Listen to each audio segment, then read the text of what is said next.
Thanks so much for coming, everyone. We've got slides up, excellent. My name's David Cottingham. I'm a security consultant from Canberra, and my background is really in federal government, so hence my interest in everything the Essential 8 and the Information Security Manual. I'm the co-founder of the application whitelisting company Airlock Digital. That company was really made because I was going around to many federal government agencies deploying application whitelisting using a variety of technologies, and typically I would come back within sort of 1 or 2 weeks after deployment, answering questions, babying the solution, and I was building a lot of tool sets to solve the problem, wrapping around other vendors' products, and basically already built half a product. So we decided to take it the full way, make application whitelisting a lot easier. I'm the author of the SANS Top 4 Mitigation Strategies course, which is now very much out of date and needs an update to the Essential 8. But basically that course was teaching security practitioners the practical information that they needed in an environment to implement these strategies, because there was the advice from ASD saying, you need to do these things, and there was advice from pen testers saying, I can break, well, I wouldn't call it advice, I can break anything that you do, so what's the point? So there was none of that mid-level information that, you know, real-world people that are doing this stuff need. And my focus and interest is really on endpoint security. I really, really enjoy it. So what's this talk today about? Really, it's about some tips and tricks and things that I've learned deploying the Essential 8 over the last sort of 10 years down in Canberra. And one of the main things that I always talk about is the Essential 8 isn't easy, but it is really worth doing. You do get the biscuit at the end of the day if you jump in and get these controls right. And the reason that they're not like any other strategies is because they require ongoing maintenance. This isn't something that you deploy antivirus, you install in your environment, you set and forget, and that's why they're called strategies, right? They require maintenance, a bit of upkeep, but definitely don't let that put you off. Also, no single product can perform these strategies. You can't just install something and it will take care of it for you. They're manual processes. However, a product or a framework can significantly improve your success and lower the manageability or improve the manageability of these controls. And organizations that implement the Essential 8 gain a significant security benefit. How much of a benefit? I'm sure you've all seen this slide. Basically, ASD, when this was their advice from the top 4, saying that if you implement the top 4 strategies, it mitigates at least 85% of targeted cyber intrusions that they see. And speaking to people from ASD, 85% is a really conservative estimate. There's some standards from Homeland Security called the National Cybersecurity and Communication Integration Center, and they say that basically 98% of the incidents that they responded to in 2014 and 2015 would have been mitigated by implementing a similar 7 strategies as the 8 that ASD are talking about.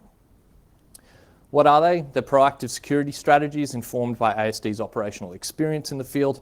They're designed to proactively detect intrusions, reduce the risk of an intrusion, reduce the damage if an intrusion does occur on your network, so reduce the time to detection, and one that people don't often talk about, which is increasing the cost of intrusion for the bad guys, right? So your adversaries run a business too. If you make it cost prohibitive for them to attack you, then they're going to go elsewhere effectively. And just to complicate things a little bit, there's also a maturity scale applied to each one of these 8 strategies. 0 from you haven't done it at all or you're not aligned with the intent of the control, to 4, which is full high-risk environment. You've implemented it to the letter of the standard. So application whitelisting is the #1 strategy, and it's one that I'm probably most familiar and enjoy the most. And the intent of application whitelisting is to remove code execution on your system or untrusted code execution on your systems. And the reason you want to do this is to prevent the bad guys from using the tools that they need to carry out their attacks. So for example, if there's an actor inside your environment, they might want to download an FTP tool to exfiltrate data from your environment. If you prevent them from being able to do that, it significantly limits their capability of the things that they can do. And it makes attackers do what's called live off the land. So they need to use functionality that inherently exists inside your environment in order to carry out their objectives. Many security, the security community has been talking about this a lot lately, and they call it lol bins or living off the land binary. So these are functions inside Windows that you can use in order to do sort of nefarious or interesting things. The challenges of whitelisting are really, it's a technical control, right? It typically requires very sort of focused security people to go in, implement whitelisting, understand it, and build a process for the business that they can manage. However, many organizations fail with whitelisting because it is largely really technical. And in the real world, security people aren't the ones that are managing the whitelist. Typically, organizations want to pass that off as an operational control to the server team or some other business area. That's the challenge that we've really tried to solve with Airlock, is taking that technical complexity out of whitelisting. And also the challenges are business processes really need to be thought about before you try and tackle whitelisting. So, for example, if someone brings in a USB key with a new piece of software into your environment and that user wants to run it, what's the process about how they get that approved? And what's the process in which an organization reviews the software, decides whether it's trusted, and updates the whitelist? And who's responsible for doing that in various areas? And that's also a big challenge to actually map out and assign those responsibilities. In terms of auditing application whitelisting, how do you know whether it's done well? In my consulting work, I built a number of tools to sort of demonstrate this because it is such a technical control. But what we've done at Airlock is we built an application whitelisting auditor that's free, and I'll have links at the end of the talk that you can go and download that. But basically you run it on your systems, it will spray binaries all over your system, and it will tell you where they've been successfully able to execute. So it will show you where there's gaps in your policy or security risks. In terms of maturity, audit mode is 0 for whitelisting. So if you're not actively blocking untrusted files from running, ASD say you get a 0, no biscuit. And maturity level is 4, which is if you're only allowing files to run based on their cryptographic hash value, which is a very challenging thing to do. To demonstrate this challenge, a lot of people, this is taken from the SANS course that I wrote. Basically, a lot of people say, hey, how about you just whitelist Adobe Reader, which is represented by the top box out there. That doesn't sound very hard, right? Well, if you're doing application whitelisting well of executables and DLLs and scripts, you need to actually whitelist each individual application component. And that's represented by the bottom square down there. And I think this was for Adobe Reader 11. I went through and counted every single executable file that was part of that application. And you have to add sort of that many rules represented by each box to make the application run. It's not quite as simple as it may seem from the outset. Now, this video was taken from a federal government agency that I was doing some work for fairly recently. Basically, it's the majority of attacks that we're still seeing out there, right? This is an OLE object embedded inside a Word document. And basically, it was a phishing email that came in. You double click on it, and what it does is it just drops an executable to the system and runs it. And this is how a lot of people are still getting compromised in today's day and age, right? So it's really raising the bar from these type of attacks that are still working is what we need to do. Deployment tips for application whitelisting. Step 1, decide on the maturity level of whitelisting that you want to achieve. So I said before that 0 was audit mode, 4 was full hash base. We need to decide as an organization before deploying, okay, do I want to whitelist executables? Do I want to whitelist scripts? How much maintenance am I prepared to suffer as part of the whitelist? And where do we want to be as an organization? And based on that maturity, that will allow you to evaluate the application whitelisting technologies a lot better. So you can ask more specific questions about, okay, if I want to whitelist to this level of maturity, does your product support that, and how does that look in a real world scenario? Once you've evaluated the technology and you've understood any limitations that may be present, it's about developing those business processes. So map out those scenarios. Say, okay, when a user brings in a new piece of software that was unknown to me, I didn't know that we're bringing it in, how am I going to deal with that scenario? Allow the user to get on with what they need to do and verify that that's legitimate and update my application whitelist. And then step 4 is actually going about deploying that solution. I was having a discussion on Twitter. I showed this deployment tips to a guy called Casey Smith, which is doing a lot of work on what we call lol bins. And basically, he's very passionate about this, as you can tell by the all caps. But he's basically venting frustration that a lot of organizations just allow executables and DLLs to just run on their networks. So, number 2, patching applications. And I know there's a question that you're all asking right now, which is, what are applications? But I put that up there because it's a really important question that nobody asks until they're having a debate later on about, do we need to patch this? Is it really an application underneath the ASD guidelines? But basically, an application, it's important to define, it's anything that sort of runs on top of the system. So typically we've got Office, executables, any applications traditionally, middleware, IaaS, web servers, any developed code that's on top of your system as well. It may have security vulnerabilities in it that you do need to update and fix. Things like web browsers. And once we've defined that, it becomes a lot easier to have the discussion about what we need to patch and update. So the intent of patching applications is quite obvious, right? It's removing known security vulnerabilities from your system. However, there are a number of challenges here. Threat intelligence is one. So it's understanding when the latest 0-day is floating around on the internet for an application that affects you. How are we going to understand when new significant security vulnerabilities come out for the applications that we have installed? The challenge is also just understanding what applications you have in your environment. So building an inventory of those applications is challenging. Performing risk assessments, and I'll talk about that in a couple of slides' time. Performing application packaging and deployment, and rapidly deploying applications is challenging. In terms of auditing, it's kind of difficult. You really need enterprise tools out there. There used to be this great tool from Flexera called the Personal Software Inspector, which has now been discontinued. But Flexera is generally a pretty good company to do software auditing, and there's a number of other enterprise tools out there.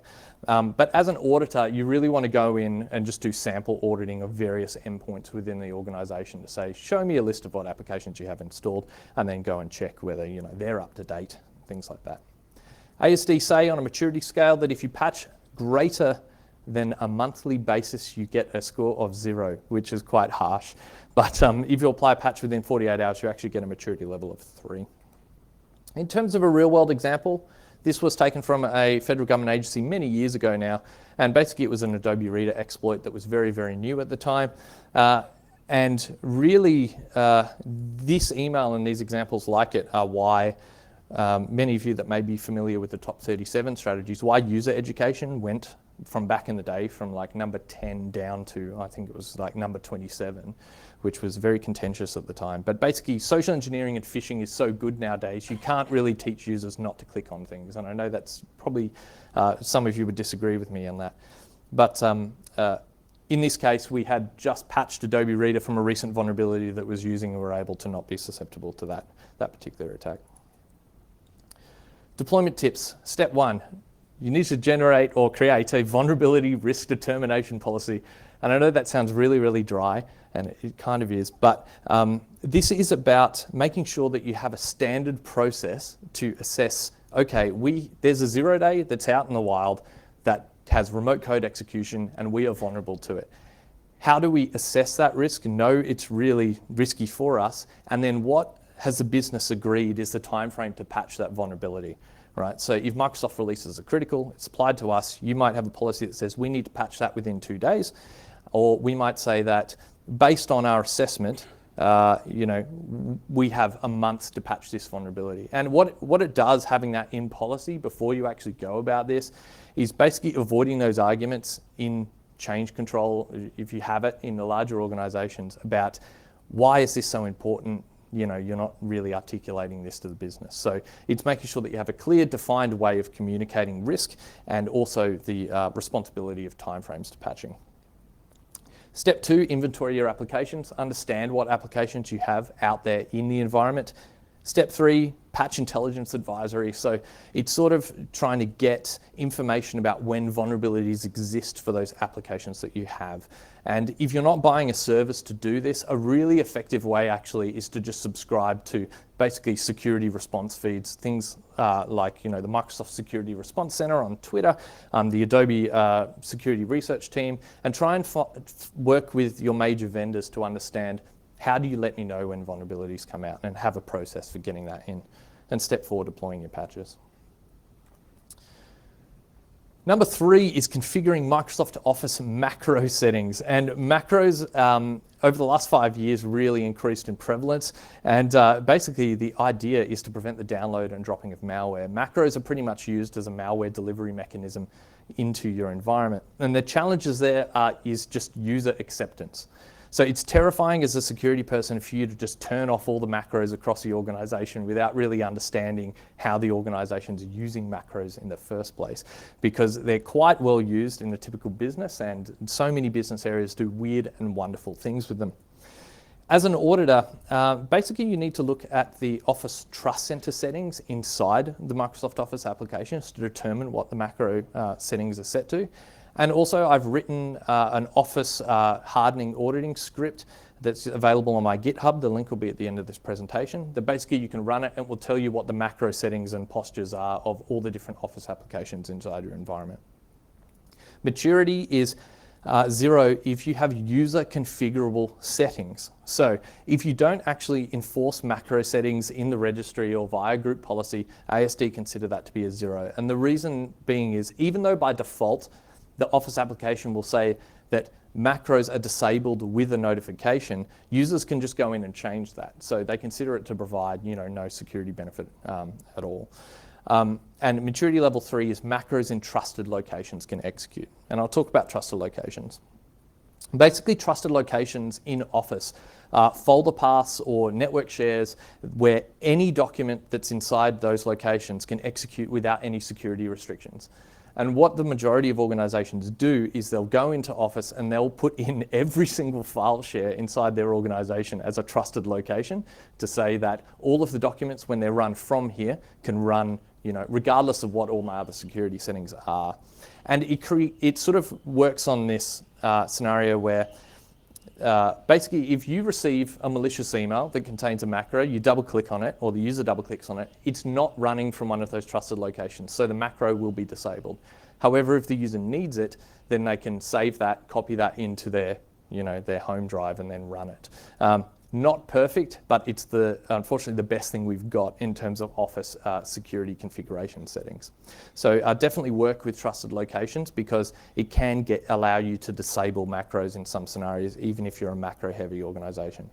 You can do auditing with Office telemetry. So there's an ability in Office to spin up a telemetry server and get an idea about what documents your users are handling and what features of Office they're using, including the amount of macro use. So that can provide you a little bit of insight into how many macros are actually out there in the organization before you just go and turn it off. And also remember to disable it per product. Macro settings aren't something that you just go, hey, in Office I'm going to turn this off. Microsoft Access for some reason has macro settings. I don't know why or what you could do with it, but it's important to go through the whole suite, even Visio and everything, and make sure that you've got all those settings turned off across the board. But that auditing script will really help you with that. Number 4, user application hardening.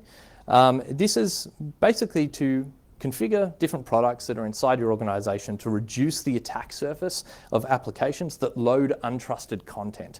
So it's any applications that open files from the internet, browse content from the internet, or any sort of external source. So web browsers, Office productivity applications, things like that. The challenges of user application hardening is it typically reduces user functionality. They might use some features that you are turning off. And the challenges are also attaining hardening information from vendors. Unless you're talking about the really big vendors like Microsoft, Google, they typically don't provide a lot of information about how to harden their products or run it in the most secure configuration possible. And I definitely encourage you all to speak to your vendors and basically ask them, okay, how do I harden your application? And if I want to run it in a secure configuration, what does that look like? And see what type of response that you get from them.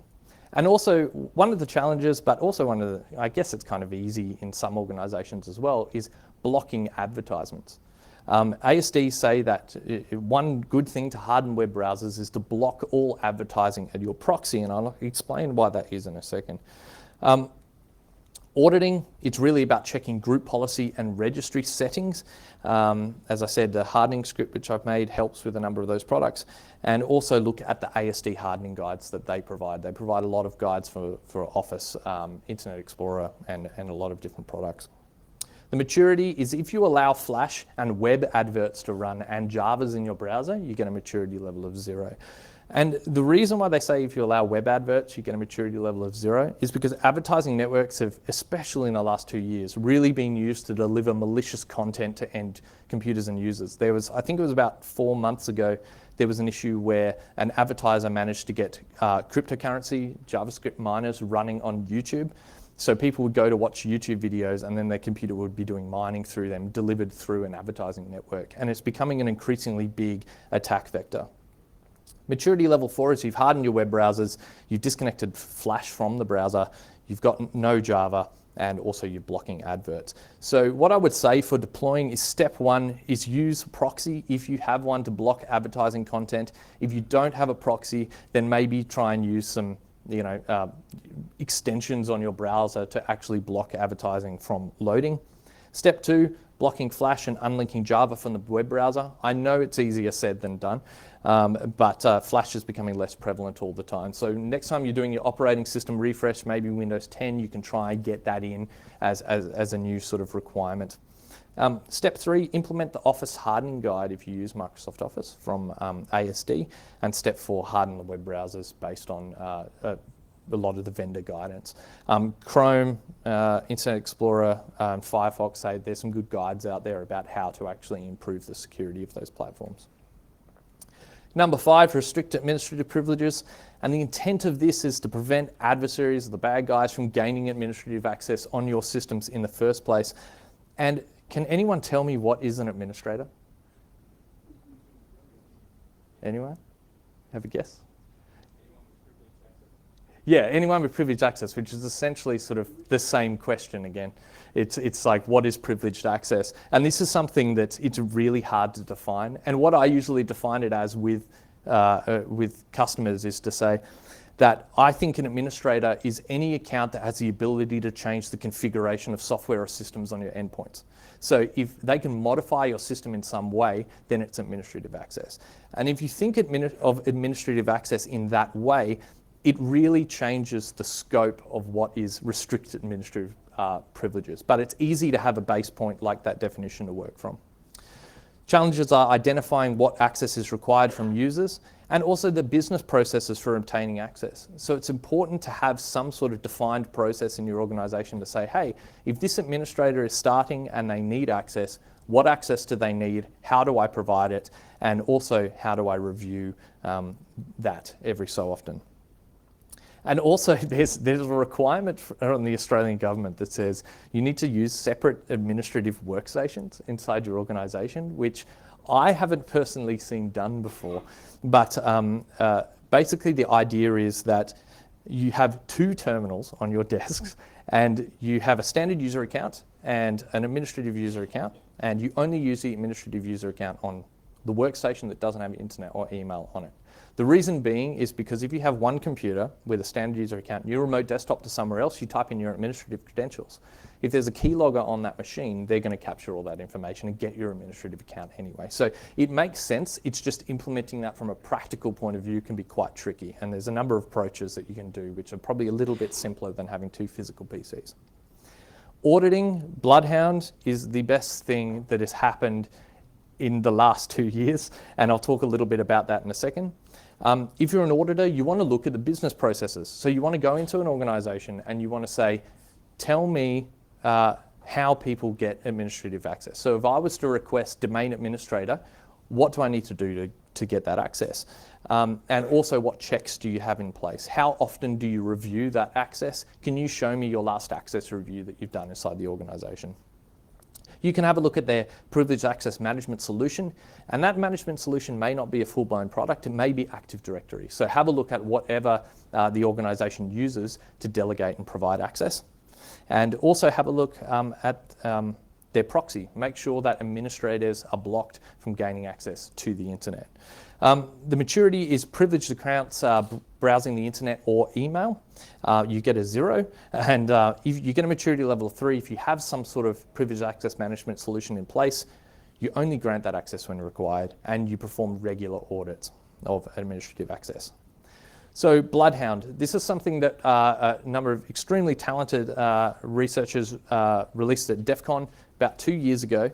And it's designed to scan your Active Directory environment and basically map out your permission models inside Active Directory and identify attack paths. It's designed for red teams, and basically what it's designed to do, it's completely open source and free, is you go into the organization, you scan their Active Directory, and you only generally need a standard user account to actually do this.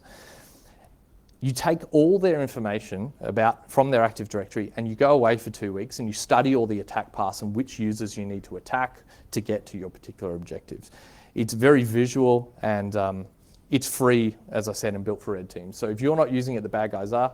I highly encourage you to at least scan your environment and have a look what's in there. It only takes about 10 minutes to run. It is a fantastic tool. And that's sort of what the attack paths look like inside Bloodhound. So you can see, okay, if I need to get to domain administrator, I need to attack this particular user over in finance who has access to this group or this machine. Then I can jump onto that machine, and then a domain administrative account might be logged onto that machine, steal their session. And you can build up these amazing charts about how your privileged access model is performed. So can't recommend it enough. So deployment tips. Step 1, audit with Bloodhound. Step 2, block administrative accounts from accessing the internet and email. So don't associate email addresses with your administrative accounts, and block them from going through the proxy if you have one. Step 3, validate and remove privileged accounts on a regular basis. And that's trying to do them sort of at least once every 6 months. And this might be as simple as having a whole stack of paper that this person has signed that they've got an administrative account, and then you go to the top of the stack and then you check it. Yes, they're still here. Yes, they still need the access, and then move it to the bottom of the pile. There's better ways to do it, but it's just having some sort of process in place. And step 4, obviously, when you're getting to a really mature state, it's providing only the access that's required for administrators as they need it. One bonus I put down there is removing enterprise and schema administrators from your environment, and only providing people schema and enterprise admin when they need it. Typically, these rights are only needed when you're doing big Active Directory schema and admin changes. So, and also those groups are set up, so if you are a domain administrator, you always have rights over those groups. Those groups don't have, some sort of God right over your Active Directory instance. Well, they allow you to do certain things, but don't be afraid that you can't put users back in once you've moved them out, because domain administrators have that privilege. Number 6, patching operating systems. The idea here, as expected, is prevent adversaries from using vulnerabilities to get more privileges on your system. So typically operating system vulnerabilities these days, because operating systems are getting increasingly hardened against attacks, is adversaries use it to get administrator access when they only have standard user access.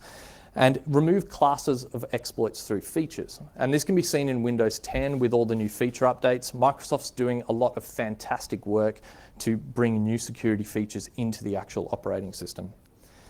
But just like applications, we've got another question, which is, what is an operating system? And according to ASD, operating systems are basically anything that runs on sort of a network device, as well as what you would think of an operating system like Windows and Linux on a computer as well. And it's challenging to update and maintain your network devices. Auditing, really there's a whole bunch of scanning tools out there. Typically in an enterprise, usually what I say is, go use Nessus if you don't have it already. It's reasonable, and it does a good job of actually inventorying your environment. Maturity is if you've got unsupported operating systems in your environment, like Windows XP and Server 2003, you get a maturity level of 0. And also maturity level of 3 if you're only using vendor-supported operating systems and you're doing rapid patch cycles.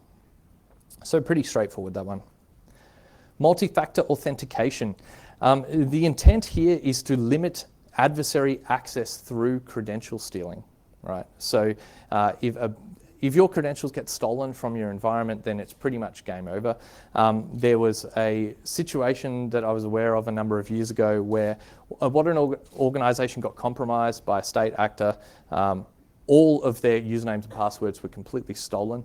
And what the organization had to do was basically disconnect the internet connection, bring down their whole environment, and reset every single password over the weekend, and then bring their environment back up again. Because the attacker knew all the usernames and passwords, they went, is the password for this particular account that was password 1, I wonder if that's now password 2 when they've reset it. And they were unfortunately right. So they just logged straight back into the environment after the reset by incrementing, choose your credential, and then they had to reset and do the whole environment all over again. So multi-factor authentication, particularly on your remote access, any ability to get remotely into your systems, it's a must these days to have remote access or multi-factor on there. And the challenges are just user acceptance and the technology integration there. Auditing is viewing the logon methods.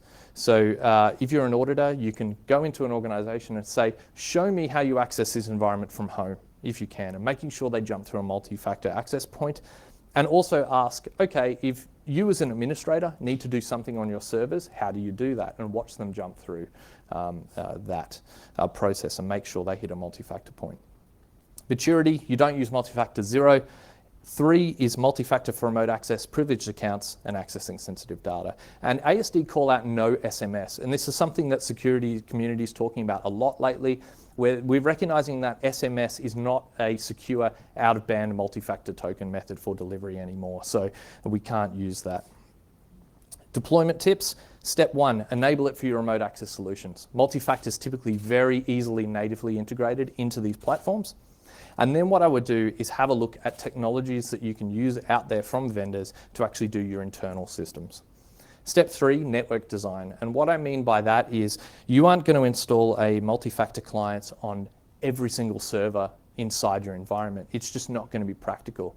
So what I would suggest instead is designing your network so there's sort of jump hosts or choke points inside your network. So in order to get to the server zone, you need to go to this particular server or endpoint first before jumping into your actual server environment. And that makes multi-factor implementation a significant amount easier because a user has to go through that check at least once. And then step 4, implement that solution. Number 8, pretty straightforward, is daily backup your data. The intent is recovery in the event of security incident, and this is really driven by ransomware and the uptick in data loss, so your organization's not held to ransom. The challenges are really cost and also the access that typical backup solutions need inside your environment. So many times I've seen organizations deploy backup solutions where they've just given the backup account domain admin access and it's logging onto every single server, basically, doing those backups. And that's a real problem because if you run Bloodhound in your environment, you'll see that you can pretty much steal domain administrative access from any single server that your backup account is backing up. So, getting that privilege reduction tends to be really tricky. So if you're talking to a vendor that does your backups, definitely ask them what privileges do you need in order to back up data. Auditing, observe their backups, make sure that they've got a process to actually do the backup of that data, and make sure that they've previously tried to recover their data. There's a lot of people that don't basically test their recovery processes. The maturity, ASD say that if you back up less than monthly and you've never tested a recovery, that you get a maturity level of 0. But maturity level of 3 is you're performing offline backups, you're performing backups daily, and you're testing a full recovery. And I know that is quite a challenge in many scenarios. And if you do all that, you can become like OPSEC Harold and identify malware on your network. And Harold, as many of you would know, lives in a very interesting space where he's not happy or sad, just like many security researchers when you identify something good, but it's also bad at the same time. Resources, Bloodhound, definitely check that out. That is a must-have tool. The Airlock application whitelisting auditor that I talked about before to audit your application whitelist can be found on our website, airlockdigital.com. Also check out the ASD hardening guides. They're invaluable and fantastic for hardening your solutions. They're free. And also the scripts to do auditing against those hardening guides. So if you go to my GitHub there, I've got a script that checks your Windows 10 deployment and tells you which controls in the hardening guide you're compliant with and which ones you're not, and also the Office 2016 hardening as well. It will tell you where the macros are enabled and what features you have set and which ones you don't. And I'm working on those all the time, so definitely check back regularly, and there's lots of improvements there. So I guess we're at that point. Any questions? Yeah, so I have a mic here, so does anyone have any questions? We've got a few minutes for questions.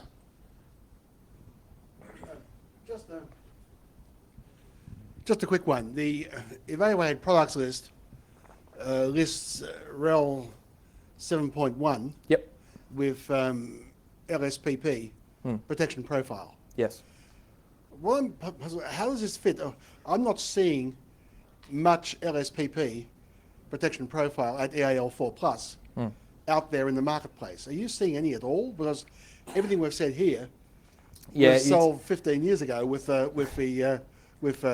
FMAC, yes, Mandatory Access Control B2 through to OS LSPP, yes, which is a defined protection profile, yes, for the server environment. Yeah. So I'm not seeing much out there. Are you seeing any? Not really. I guess it's whether it's practical for organizations to run those systems and get the functionality that they need, right? Well, So, but there is is. definitely a disconnect there. I mean, it's sort of outside my scope to sort of talk in depth too much about it, but there is definitely a disconnect there between the certification process and also, hey, you need to update your operating systems to the latest version as soon as possible. So the certification tends to be a little bit behind. But no, I'm not really seeing those sort of hardened platforms out there too much. Yeah, the Red Hat 7.1, you're not seeing much RHEL 7.1 out there. Not much, a huge as a amount. server. Yes. Thanks for the question. Any other questions? Just a quick one on the SMS on the 2FA. Yep. What other options are valid?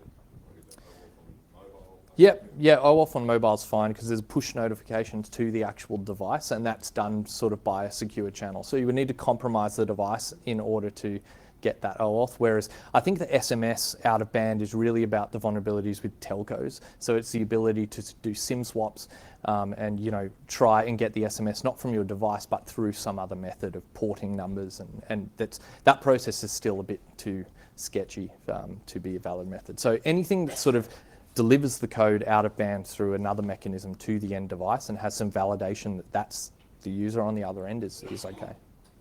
Yep. Yep, one more question. You had patching OSs. What about stuff lower level than that? So things like your device drivers, your firmware, your TPM, all of that kind of stuff, Yes. which we've seen quite a bit of action on in the past year or so. Yes.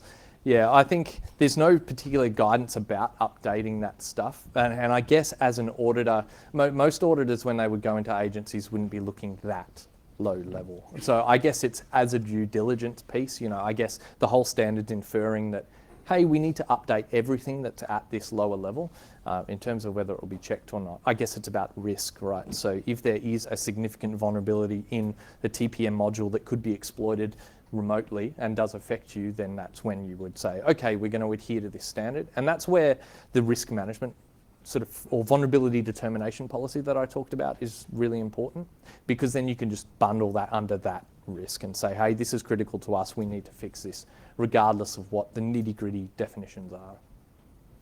Okay, thanks very much. Let's give David a hand for the great presentation. Cool, thanks.